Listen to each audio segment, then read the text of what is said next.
Welcome back to another edition of Sassy AF TV. I'm Hallie Avolio, and I'm so glad that you are watching for all your Sassy Healthy Fit fun this afternoon.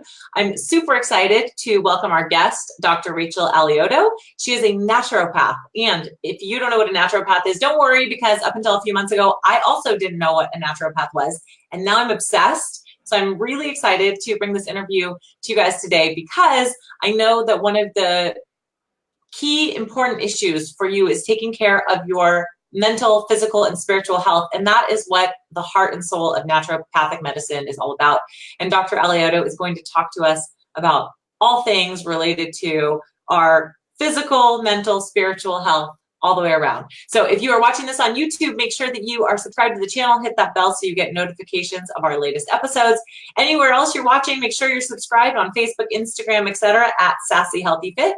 And if you're watching live, don't forget that you can put in your comments and questions. We will be happy to answer them, or leave your comments on the replay. That's great too. We will answer them then. Well, welcome, Rachel. I'm so excited to have you here with us today on Sassy AF TV. Thank you for having me. I'm super excited. All right, before we jump in, and I do want to hear all about where you're from, what you do, how you got into naturopathy, I want to know, what is your favorite song to dance to, or genre of music? Any of that is fine. Ooh, that's such a great question. Favorite song? I think, well, right now it's hip hop is my favorite genre to dance to in my room. Do you have some good hip hop for us? You're going to bust out a move? Oh, no, just move. Just move. Just move. I love it. That's awesome. You know, there's something to be said for the dance party in your bedroom, because sometimes you just need to like shake it off and get out all that extra energy, right? Nothing like moving and dancing to make you feel better. Yes, agreed. Right? Awesome. Well, thank you for joining us. Tell us a little bit about where you're from and how you got into naturopathic medicine. Yeah, so I was born and raised in the Bay Area, and I always wanted to be a doctor. I always wanted to be a pediatrician. That was where I was headed. And on the way there, I personally had a lot of stomach issues, weight loss, stomach pain, couldn't eat, etc. And every time I go to the gastroenterologist, the doctor, they'd say, "You're healthy, nothing wrong. We'll do all the tests. They look great. You're on your way." But I was really unhealthy and I couldn't figure it out. So I took a detour, and I figured I can't do something for the rest of my life that I don't believe in, that didn't work for me. So I found, through informational interviews and such, I found naturopathic medicine, and it was the perfect fit for me. And I can say too that in the last maybe 6 to 8 years, I've completely healed my gut to a place where I don't have any of the issues I used to have, which is huge. That's amazing. So, yeah. So while you were studying to be a naturopathic doctor, you also were able to heal yourself along the way. So you're kind of patient one. Is that true? Yes, absolutely. And for me, you know, I always like to know, I mean, my specialties tend to be the things that I've dealt with, or because I know how it feels. I can speak to that. I can speak to patients, or I will try things. If I'm going to recommend something, I want to try it so that, again, I can speak to my patients and say, this is what you can expect. This is how long it might take. And don't give up, you know, in certain circumstances, because naturopathic medicine, it takes a long time to heal. It's not a quick fix, you know, so giving that information to patients, it can be super powerful. That's awesome. So what are the most common issues that people are coming to you about? I mean, I feel like, you know, in general, there's so many options when it comes to medicine. And I feel like there's a lot of information out there, and oftentimes we don't know what's right. You know, you go to one doctor and you might get some information, and then you think, oh, maybe I need to get a second opinion because I don't have enough information to properly assess if what they're saying is accurate and will work for me. Or I have a lot of friends, and I'm sure you know a lot of people as well, that won't go at all because they think, I don't want to go to a doctor. I don't want to deal with the unknown, or I don't have the insurance to cover it, or I don't trust the process, et cetera, right? So there's all these different kind of unknowns and question marks. So what do you find that people are coming to you most often about? Yeah, it's a good question. To begin with, the people that come into this clinic are generally people who have chronic disease, and it's their last stop before they give up. that tends to be the people we see the most often because we take on quite complex and challenging cases. Not for everybody though. For some people, it's, I just want to live a healthy life. I don't really believe in medication, so I want to do something different. With that being said, my specialties are in pediatrics, oncology, gastrointestinal health, hormones, and I have recently started to see a lot of mental disorder, like depression and anxiety, ADHD, things like that. So with that, then I see, a lot of pediatrics with more acute things, but generally it's gut health, chronic digestive disorder, hormonal health, not irregular periods, very heavy periods, things like that. Depression and anxiety are probably the top 4 I'm seeing right now. And things go in waves, but that's generally what I'm seeing right now. Well, gut health is such a huge topic. I feel like you can't miss an article about gut health, whether you're finding it, on Facebook or wherever you might be finding it. I feel like gut health pops up everywhere. It's all, it's talked about, both in the media, it's talked about in social circles, etc. So, what is the connection with gut health? Why is it so, trendy? I don't know if that's the right word, but what is the hot topic around gut health right now? Why are we talking about it more than ever? Are we really suffering from more gut issues, or is it just that it's finally coming to light? Yeah, no, it's a really good question. Combination of both. There's been a lot more research on how gut health affects the rest of our health, whether that be emotional, physical, hormonal, etc. So there's a lot more research, but also it truly is the core of all health. So if you have an unhealthy gut, you are unhealthy. Everything stems back to the gut. So if someone comes in with, they have, let's just say, heavy metal toxicity, irregular hormones, acne, and constipation, I'm immediately going to constipation and fixing the gut, because it's in some place along the lines, it all goes back to gut health. Everything stems from that. So part of the reason is because we have a second nervous system in our gut called the enteric nervous system, and that is what feeds back to the brain. So it goes in 2 ways, where the brain talks to the gut talks to the brain. And if somewhere in that pathway something is a little bit awry, we're going to have issues. And so making sure that the microbiome, which is gut bacteria basically, is properly balanced, there's not an infection, there's not an overgrowth, that's where I first start. And we've heard of leaky gut, that everyone has leaky gut. Well, we're all born with leaky gut. It's up to our parents to create the conditions for health to heal that leaky gut. Oh, I didn't know that. Yeah. So if it's not properly healed, we're going to have a lot of issues into adulthood. But if we can heal it right away, as in childhood, we can absolutely avoid things in the future. So addressing leaky gut, because leaky gut causes inflammation, it causes brain fog, it causes fatigue, it causes bloating, indigestion, constipation. All of these things all go back to the gut. Wow, you just said so much right there that I want to dive into. Okay, let's start with this. I've got 3 kids, as you know, and many of you watching probably know. When you say it's the parents' responsibility to help heal the leaky gut, first of all, how is it this is not talked about? Because this was something I've never heard before. And how would you even go about repairing it if you don't know that this is even an issue? Well, step 1 and 2 are vaginal birth. Not all women can help it, but vaginal birth is step 1 to heal the gut, because going through the vaginal canal, you get all of the good bacteria from mom. Okay. Second is breastfeeding. And again, not all women can breastfeed. I understand that, but making sure that if you can, you're breastfeeding hopefully up to a year, so that they get all of the good bacteria from mom. So that's the first thing. Then properly introducing foods, healthy foods, and maintaining a healthy diet full of whole foods, free of antibiotics, free of additives and coloring, things like that. And then as needed, supplementing with a probiotic for kids, giving them bone broth right away instead of using just a chicken broth. Those are all things that help heal the gut naturally. Wow, that's interesting. And talk a little bit more about the connection between the gut health and the brain health, because when I'm hearing you talk about things like brain fog and clarity and energy levels and whatnot related to your gut health, I mean, that is fascinating. And I think that's something that all of us can relate to, especially in-demand women, right? We've got a lot of demands on our time. We're constantly on the go, go, go. And we need to maximize our energy. So is there a way that we can do so just by concentrating a little bit more on how we take care of our gut? Yeah. So again, the first thing I always start people off with is their probiotics, because immediately we can start to rebalance the gut flora.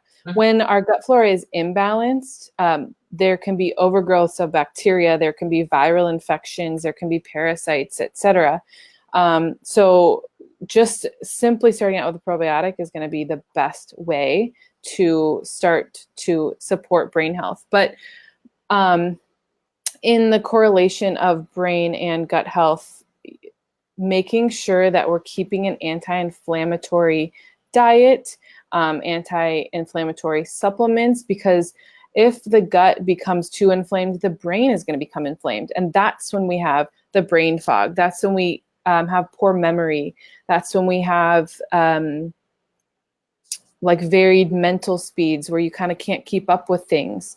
And so anyway, in that regard, the gut talks to the brain, which has an influence on the neurotransmitters like serotonin, dopamine, stress, anxiety, mood, and behavior. And so if we can keep our stress down, we're all stressed out. If we can keep our stress down by simply implementing stress relieving exercises or activities throughout the day, that's going to be huge for brain health and gut health.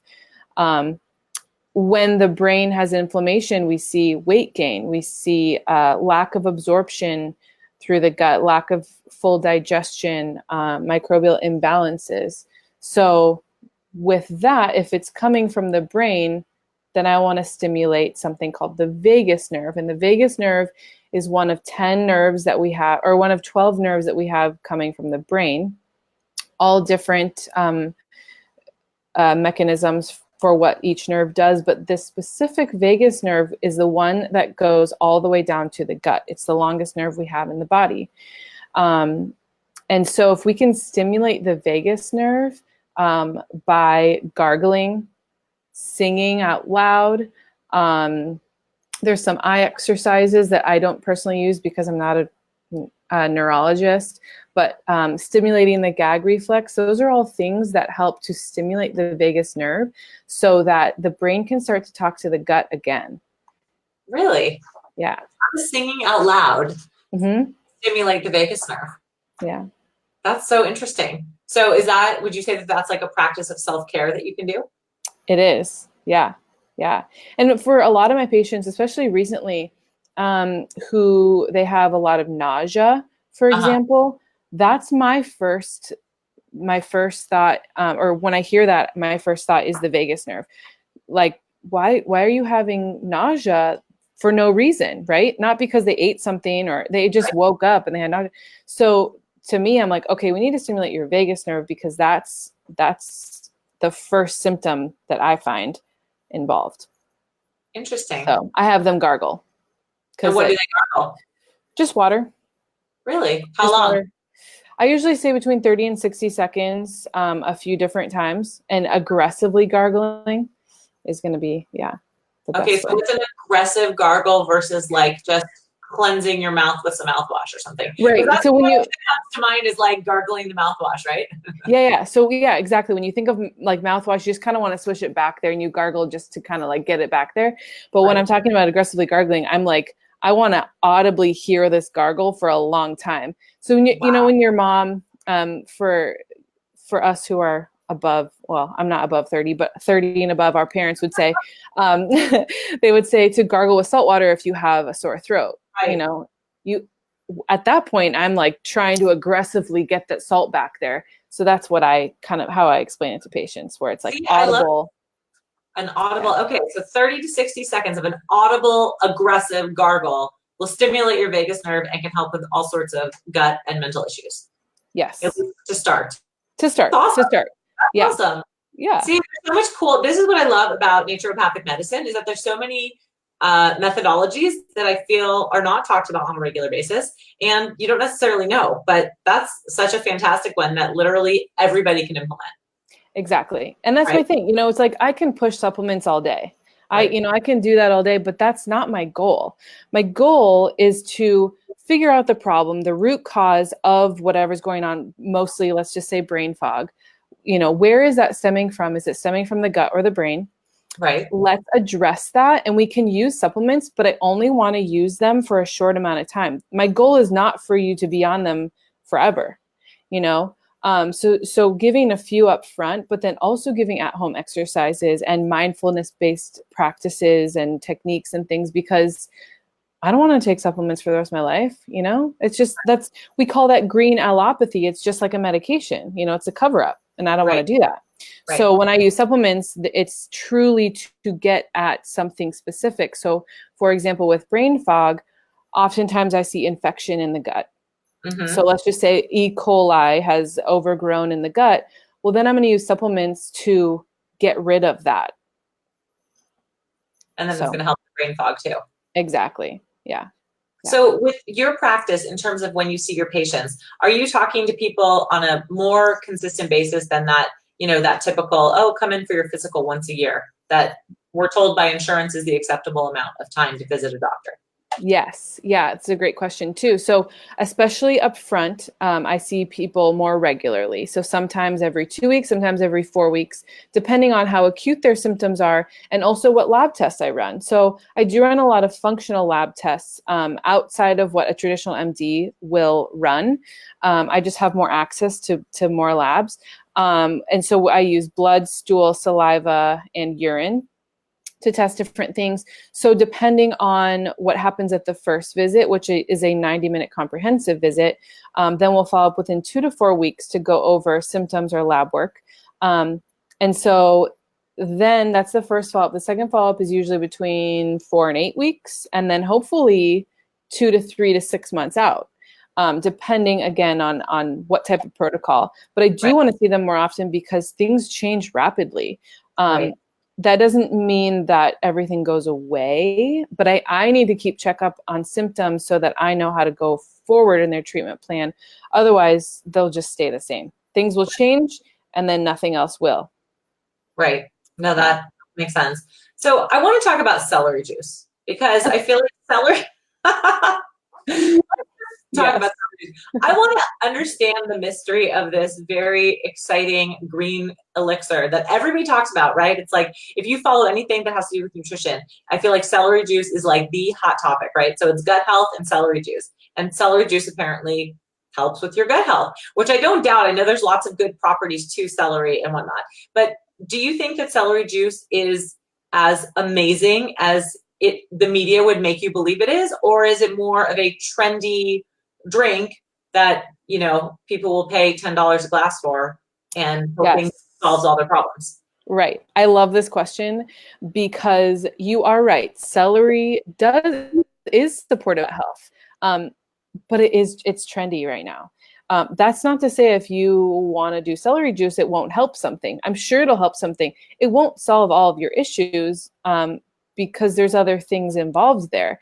But if someone, on the other hand, if someone's going to say, oh, I want to change my lifestyle, I'm going to start with celery juice, and then they clean up their diet, well, that looks great for the celery juice, because they changed a bunch of things. Right.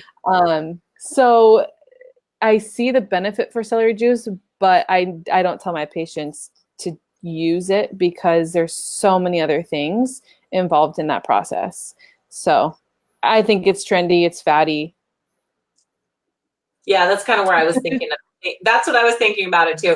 But the thing that I really appreciate about the type of medicine that you practice and what you are teaching your patients and the education that you're providing, is around looking at, like you said, the root cause and a holistic approach, right? Because it's often not just one area that you can focus on. Like, yes, you might have a bloating issue, but you have to look at the whole picture of your lifestyle. And maybe it's a matter of you've got too many demands on your time. You're not taking enough self-care. Therefore, you're not eating as well as you should. You're not drinking enough water. You're not doing the right supplements, etc. So it all kind of like layers on, it layers on and makes it, it becomes problematic, but then it's really easy to like pinpoint it into one area, as in, oh, I'm really bloated all the time, so I need to deal with that symptom. Right. So how, are you finding that people are coming to you and saying, I need you to help me with this symptom, and then you want to draw back and bring it to the big picture? What kind of reaction do you have from people when you take it to that level? Yeah, so people do come in with multiple symptoms, and what I need to do as a practitioner is educate them on how and why they're all related. So oftentimes I bring out like things like, let me find this, things like this. This is something I show my patients to educate them and let them know, like that's a hormone kind of cascade, why things are going wrong and where in the cascade they're going wrong and how it affects all these other things.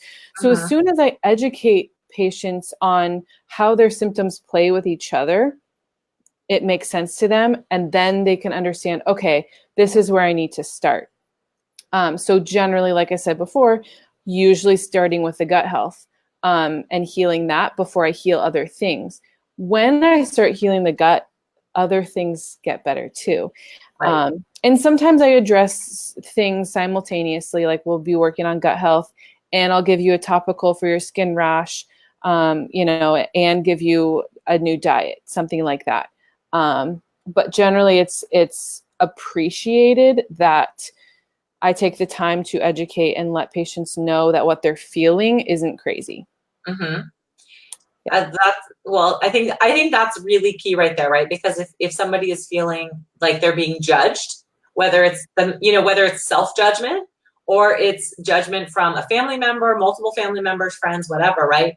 You kind of shut down and it doesn't allow you to really get to the heart of what is happening. So if you feel less judged and you have the information, then you can make informed decisions and move forward to heal whatever it is that you want to heal. Exactly. Yeah. What about sleep? Because I know sleep is super important and super critical for our bodies. And again, the people that are most likely watching this have a lot of demands on their time. I think it's really easy to say, I've got so many things to do, I don't have time to sleep. Tell us how that impacts your body, your overall health.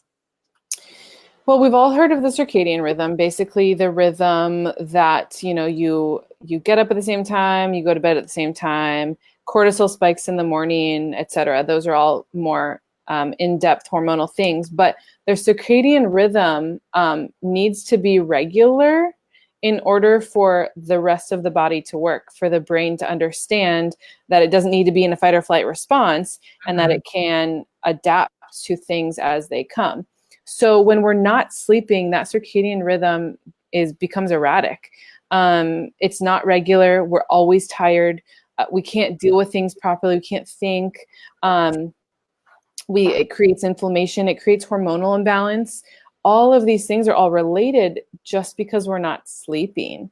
And so that is a really, really big component of my education too, is that we need to be sleeping 7 to 9 hours every night. And some people are like, I don't have time for that. And right. I'm like, okay, well, it needs to be a priority, because as soon as you make it a priority, you will begin to get more done during the day. Mm-hmm. Right. So it's, it's like, when you slept for 4 hours and you literally feel like you cannot get through your day and you have no idea what's going on, you can't make words. Well, think about that on a chronic level of every single day, every single week. You're not going to be able to do the things that you need to do. So in order to lose weight, relieve stress, to think clearly, whether at work or with your kids, all of these things simply come back to just enough sleep. Right. Yeah. Right. I mean, sleep is so important. I think that it's, there's so many components of it. If you can, ideally that's 7 to 9 hours a night, right? And then it's a Right. matter of, okay, well, how do I prioritize my life so that I can make those 7 to 9 hours happen?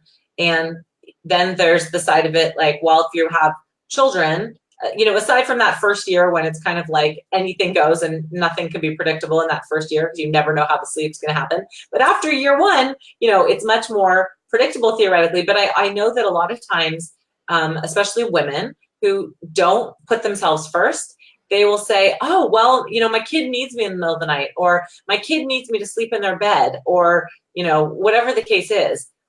My position, and what I'm trying to help educate women on is you need to put yourself first. And that way you're going to be the best caregiver for your children, everybody in your life, etc. When you put yourself first and you make sure that your sleep, is prioritized. Sleeping in your child's bed halfway through the night is not putting yourself first. So Right. I think that, part of it is education. Part of it is women being okay saying, I'm going to take care of myself. And, if you don't pick up anything else from this episode or any of the episodes that I've shared, you all know that self-care is like of the utmost importance to me, because I feel like that is something that often just goes by the wayside. And it's a dark rabbit hole that we all go down if we don't take care of ourselves first. Absolutely. I see this all the time with moms, all the time. And they're not happy with their lives. They're tired all the time. They have brain fog. They're not eating properly. I mean, it's endless. And it seriously all comes down to that exactly, is putting yourself first. Finding some time to journal every day. Finding some time to be grateful for something. Letting your husband know, or your significant other, that, you know what, I need a bath tonight. You can deal with the kids. Of course, having that conversation with him or her, before you just kind of disappear. But self-care in the beginning of the process, whether you have kids or not, is going to help in the future for your health. And it seems like it's such a little thing, but it's not, because it builds up. Right? Again, I see it all the time. And with those patients who didn't put themselves first, I literally can only start with one or two things, because they're so anxious about everything, which I totally get. But if they could have recognized that they needed some downtime in the beginning, we wouldn't be where we are, and we wouldn't have all these chronic issues. Yeah. So it's a really, really big thing, and it's important to put yourself first and find that time. Do you kind of prescribe, I don't know if that's quite the right word, but do you prescribe self-care for your patients? Yes. All the time. Almost every single patient. So what's your number one go-to self-care routine? I love routines. I'm such a routine person. So tell me, what would be your self-care regimen that you would prescribe to everyone? Love this. So number one, gratitude journal, whether that's in the morning or at night, whichever works for them. For me, it's at night, because that time I can calm down, relax. It's also part of my sleep hygiene routine. Gratitude journal.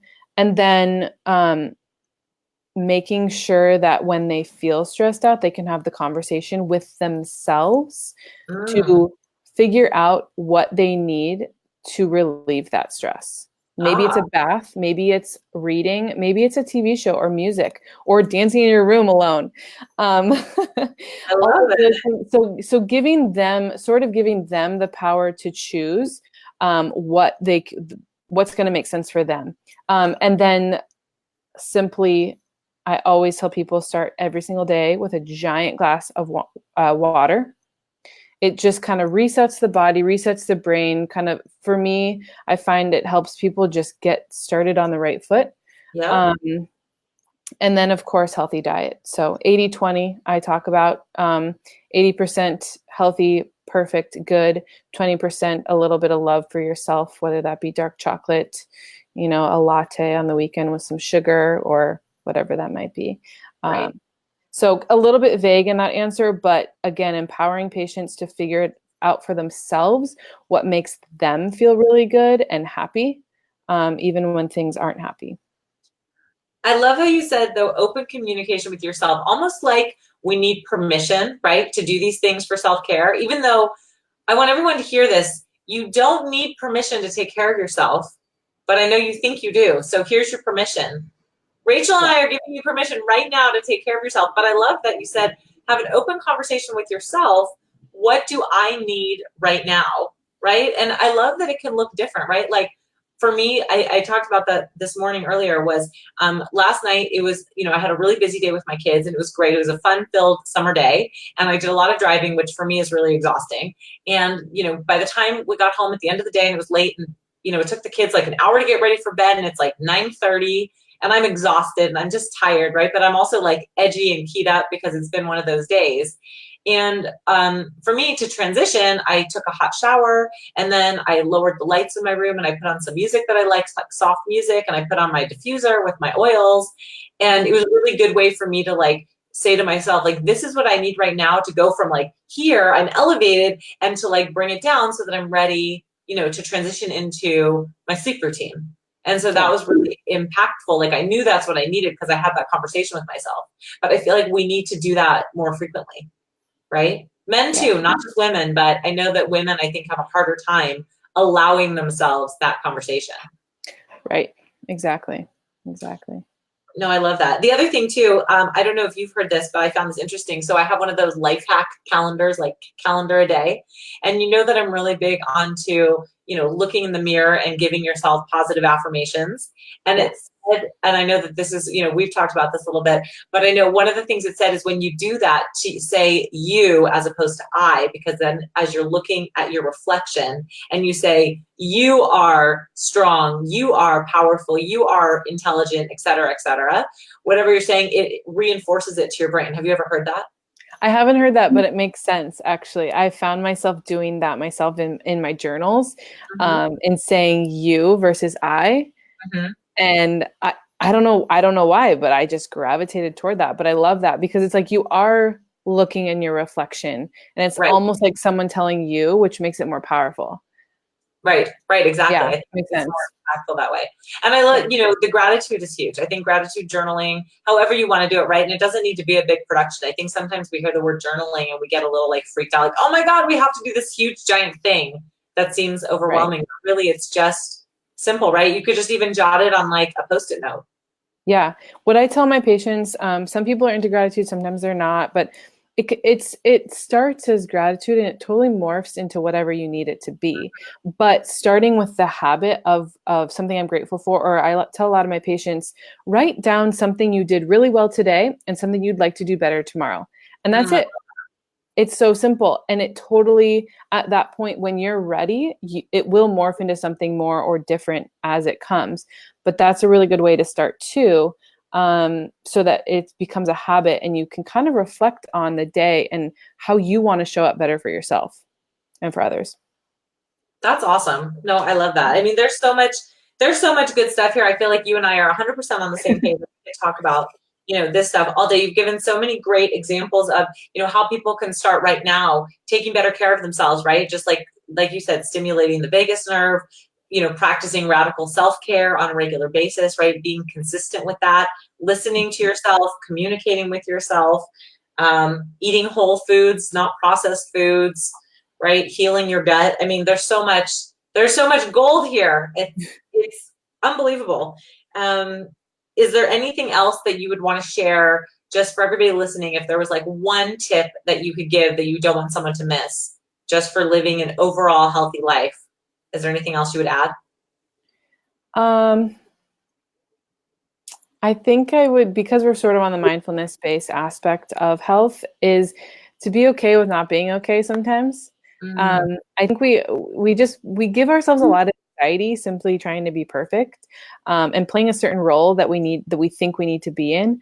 And I just think it's really important to be okay to not have a perfect day. Obviously, we want to have perfect days, and there are ways that we can do that and find that for ourselves, but don't beat yourself up because you had a cupcake today, or because you're feeling blue, or because you just don't want to do that one thing. There are ways to pull yourself out of that, whether that be help from someone like me, your friend, your family, or yourself. But it gets easier when you're not beating yourself up. So I love that. It's really powerful. Yeah. I love that. Be okay with not being okay sometimes. I love it. That was beautiful. I agree. I mean, I've talked about this, I feel like ad nauseum, but I'm totally a recovering perfectionist and people pleaser. And the less I do of those things, like the less I concentrate on the perfectionism and the people pleasing, the happier I feel. I mean, there's a direct correlation. So I 100% agree with what you said there. Yeah. Good. I'm glad. Yeah, great. So I know we could go on forever, but in respect for everybody's time, tell us in closing where we can find you, how we can connect with you, and how we can learn more about the awesome knowledge and information that you have shared with us today. Yeah, so a really, really good resource for my clinic, Regenerate Health Medical Center, and our clinic, I work with a colleague, would be our website, www.regeneratehealthmc.com. A lot of good resources on there if you're kind of interested in how I can help or what things we offer. Otherwise, Instagram, Regenerate Health, at Regenerate Health MC. I also have a doctor page, which is at Dr. Alioto, _NMD.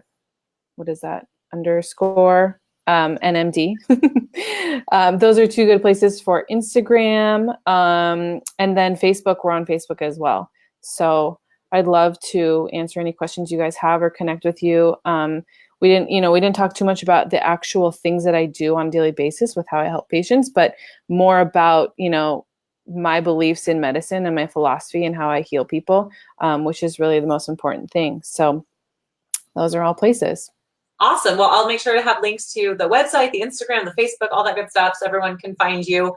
And I'm just so appreciative of your time. I know one of the things that I will say that I am grateful for today is having this conversation with you, because it's been really, transformative since I met you. When was that? Back last spring. Really having these conversations over the last several months has been super transformative to my own health, physical, mental, spiritual, all of it. And I think that there's so much value in what you bring to the table and really looking at the whole person and not just thinking about, the pharmaceutical industry, which it's a whole other conversation, right? But really we're humans and we are complex beings all the way around. And, being able to have this sort of, real deep conversation and connection to make sure that we are in optimal health, I think that is what is going to allow us to really live the longest, be the happiest, and live our best lives, which is hopefully everybody's ultimate goal. I know it's my ultimate goal. Yes. And yeah, exactly. It's just everything is connected. Everything is in the conventional medical world. It's like, well, if it's not this, then you have to go see someone else. There's a specialist out there for that. And it's so disconnected. It's like you are an individual, you are connected, and you matter. So. Right. Well, I'm so glad that you were here today. Thank you so much. Thank you to everybody for watching. Make sure you tune in for our next episode as well. If you have any comments, don't forget to leave them for us. We will definitely be getting back to you. And thank you so much for being here at Sassy AF TV this afternoon. We'll talk to you soon and have an awesome, optimized, healthful day. Bye. Thank you.